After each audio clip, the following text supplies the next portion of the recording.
விதி என்னும் பாதையின் மயில் கல்லாகிய நான் 7.5 ஆண்டு காலம் உம்மை பிடித்து ஆட்டி வைக்கும் நேரம் வந்தது. திருமால் திருவாய் மலர்ந்தருளியதால் 7.5 நாழிகை மட்டுமே உம்மை பிடித்தேன். அந்த நேரம் முடிந்து விட்டது.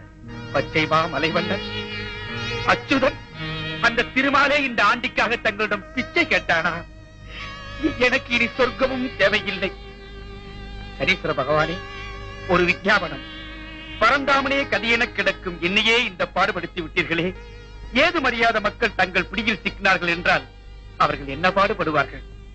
அதற்கு பரிகாரம் சொன்னால் உபகாரமாக இருக்கும். சர்வே ஜனா சுகினோ பவந்து என்று உலக நன்மையை கருதும் ராமானுஜ பட்டரே கூறுகிறேன். சனிக்கிழமை தோறும் விரதம் இருந்து காக்கைக்கு எள்ளும் தயிரும் கலந்த சாதம் கொடுத்து கருங்குவளை மலர்களால் யமனுக்கு அர்ச்சனை செய்து எள் முட்டணத்துடன் நல்லெண்ணெய் தீபம் ஏற்றி எள்ளுருண்டையும் எள்ளு சாதமும்